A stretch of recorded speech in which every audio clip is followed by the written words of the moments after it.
네, 안녕하세요. 단도박 이선생입니다. 오늘은 도박빚 해결하기 영상 중에 하나로 최근에 많은 저한테 질문들이 오는데요. 전화상으로. 좀 안타까운 마음도 있고 또 가장 어려운 빚이라고 생각을 해서 말씀을 드리는데, 우리가 맨 마지막에 빌리는 돈이 어떤 돈일까요? 맨 마지막에 빌리는 돈.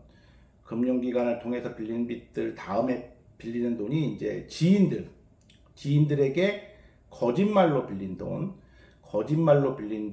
그러니까 다른 목적으로 쓰겠다고 해서 빌린 돈, 이 돈을 해결하기가 가장 어려울 것입니다. 그래서 이 빚이요, 모든 도박 중독자들이 있는 빚은 아니고요. 그것도 본인의 성향에 따라 좀 달라지는데, 일단은 그 돈을 빌린 분들에 대해서 좀 도움을 드리고자 영상을 찍습니다. 그런데 지인에게 빌린 돈이라고 해서 그 지인의 구분을 잘 못 지으시는 분들이 있어요. 첫 번째, 1번 지인에 해당하시는 분들은 정말 나를 위해서 내가 어려운 부탁을 해서, 그쵸, 근데 거짓된 이유로 돈을 빌리는 거예요. 내가 사업을 하다가 갑자기 급한 돈이 필요하다, 또는 부모님의 약값이 필요하다. 예를 들자면, 병원비가 필요하다, 급하게 내야 될 학비가 필요하다. 이런 식으로 해서 상황이 그 사람에게 동정심을 유발해서 빌린 돈들, 그리고 그 전에 내가 행동이 이분에게 큰 실수를 해보지 않았기 때문에 이분도 저를 믿어줘서 빌린 돈, 이 돈이 제일 나쁜 어떤 그 해결하는 데 있어서 어려운 그런 빚이 되겠죠. 자, 이 빚은요, 어쩔 할 수 있는 방법이 절대 없습니다. 첫 번째는 기망을 했기 때문에요. 이분에게 내가 도박빚을 갚겠다고 빌렸다면 조금 얘기는 달라지는데, 그래도 달라질 건 없습니다. 하지만 전혀 다른 진짜 도박빚인지를 알았다면, 빌려주지 않았다면, 일단 첫 번째부터 우리는 잘못된 어떤 잘못을 저지르고 그거에 대한 책임을 져야 될 결과가 있는데요. 결론만 간단하게 말씀드리자면 책임을 지셔야 됩니다. 솔직하게 말씀드리고 죄값을 받는 게 최고고요. 그분이 용서를 해주신다면 다행이지만, 나는 너무 날 속인 게 억울하고 이제 그거에 대해서 분노가 크다. 그러면 이제 그분이 형사적으로 고소를 하실 수도 있어요. 그거는 내가 돈을 받고 안 받고를 떠나서, 자, 돈을 받고 안 받고를 떠나서 나는 너에게 나를 속인 거에 대한 죄값을 치르겠다. 그래서 고소를 하시면 아마 죄값이 나올 겁니다. 왜냐면 속였기 때문에. 그리고 여기서도 좀 디테일하게 나눠지는데요. 한 번이라도 돈을 줬고, 한 번은 아니겠죠. 최소 몇 번 이상에 나눠서 돈을 줬거나 반 이상의 돈을 갚았다. 그러면은 그렇게까지 큰 문제가 되진 않거나, 또는 이제 민사로 넘어갈 수가 있습니다. 민사와 형사 구분은 제가 앞 영상을 에서 나왔으니까 추가 설명을 하지 않겠습니다. 그런데 형사 재판을 받게 될 경우에는 여기서 말하는 처벌은요, 당신이 이 사람을 속여서 피해를 만들게 된 그 거짓말, 기망을 했다는 거에 대한 처벌을 하는 거니까 그건 달게 받으셔야 되고요. 그걸로 내가 이 사람에게 빚을 갚아야 되는 의무가 없어지지는 않습니다. 그러고 나서 또 다시 이제 민사로 이분이 재판을 거시면 훨씬 유리합니다. 형사에서 잘못한 죄값을 이미 판결을 받았기 때문에 이제 민사로 돈을 줘야 되는데, 이거는 이제 약간의 돈을 빌려준 사람도 노력을 해야 돼요, 받으려면. 그래서 형사 처벌을 받고 나서는 민사로는 이제 당연히 우리 도박 중독자들이 사기꾼이 아니잖아요. 돈이 있음에도 이분에게 주지 않고 있으면 민사 재판을 해서 이분이 이제 재산에 대한 압류를 건대거나 이러면은 문제가 되겠지만, 아마 100이면 100다 도박 중독자들은 재산이 다 탕진된 상태니까 아마 기다려야 될 텐데, 그 기간이 상당히 오래 걸리거나 이분이 계속 그 사람의 빚을 찾아다녀야 되는 거니까 조금 받기는 어려워지는 경우도 있지만, 일단은 순서는 이렇게 됩니다. 첫 번째, 지인에게는 있는 그대로 말씀을 드리고 용서를 구하는 수밖에 없고, 이분이 죄를 물으신다면 죄값을 받아야 된다. 두 번째, 지인을 구분 못하는 사람들이 있는데요. 두 번째, 지인은 관계는 지인이지만 알던 사이, 또는 그렇죠, 이렇게 돈을 빌리기 위해서 만난 사람이 아닌데, 사채업자가 아닌데 지인인데도 불법적인 이자율로 거래를 하고 계신 분들이 상당히 많은데요. 제 기준에서는 그분들을 지인이라고 보지 않습니다. 그래야만 이 문제가 해결됩니다. 첫 번째, 그 지인들에게 빌린 이자율을 잘 생각하셔야 되는데요. 국가가 정해놓은 합법적인 이자 거래선이 있습니다. 이자율이요. 아무리 은행이나 캐피탈이 아니더라도 우리가 사람 대 사람이 거래하는 이자 놀이, 어떻게 보면 이자 사업이죠. 이자를 불법으로 해놓진 않아요. 그렇지만 이자 선을요, 연 20%, 철수와 영희가 돈을 빌려주고 이자를 받는 것도요, 연 20%를 넘어가는 거는 이자율 제한법에 위반되는 불법 행위입니다.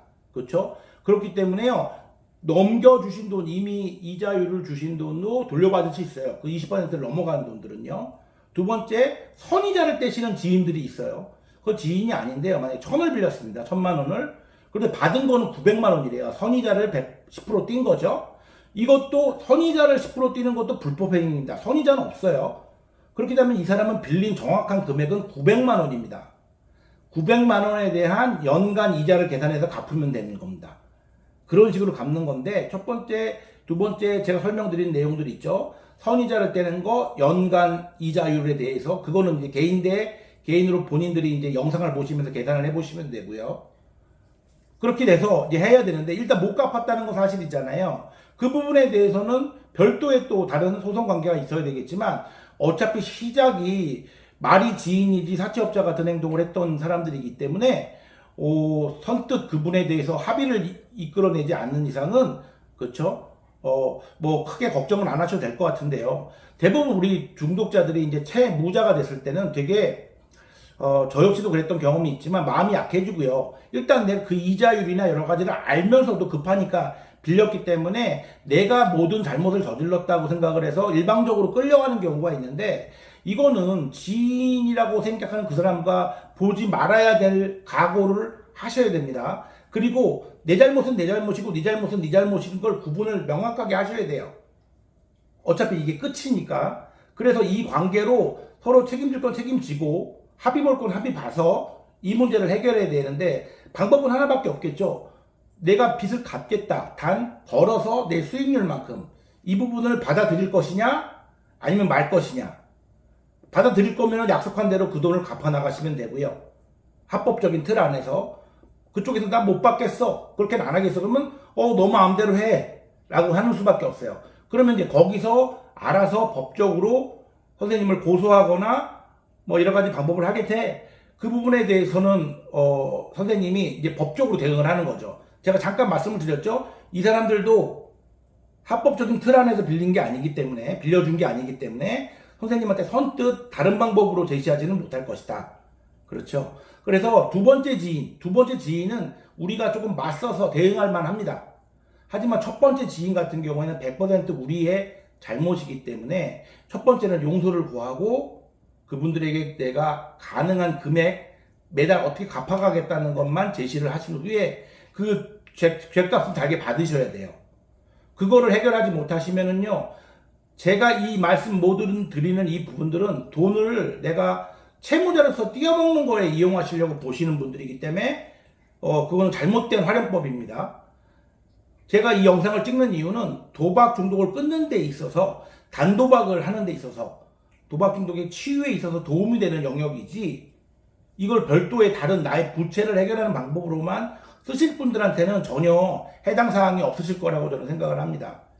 일단 그 뒷부분들이 또 있는 거는 다음 시간에 영상을 또 하나 올리겠지만, 오늘은 이 지인이라는 규정을 나누는 방법과 그 다른 지인들에게 어떠한 대응을 하는 거에 대해서 잠깐의 설명을 드렸습니다. 그리고 마지막에 이제 이런 부탁을 한번 드릴까 하는데요. 최근에 유튜브를 보시고 많은 분들이 이제 연락을 주세요. 그런데 약간 제가 우려하고 있는 상황이, 계속 부채에 대한 대응 방법, 이 빈 부분을 설명을 잠깐만 요청을 하시는데, 제가 좀 걱정이 많이 됩니다. 이 내용이 이어지는 거기 때문에 제가 추가적으로도 그 전화상으로 많은 설명을 드리지 않아요. 특히 지방에서 연락을 주신 분들한테 참 안타까운 마음이지만, 저희 기관은 서울에 있습니다. 그래서 저랑 직접적으로 상담을 받기가 어려우시니까요. 일단은 1336을 통해서 지역에 있는 도박중독센터로 연결을 하시고, 거기서 상담을 받으시면서 그 어떤 한 포인트가 잘 해결이 안 된다, 그리고 그 상담사에게 이런 어떤 부채에 관련된 도움을 받지 못하신다, 그러면 연락을 주세요. 거기까지는 제가 도움을 드리겠습니다. 네, 이상 영상 마치겠습니다.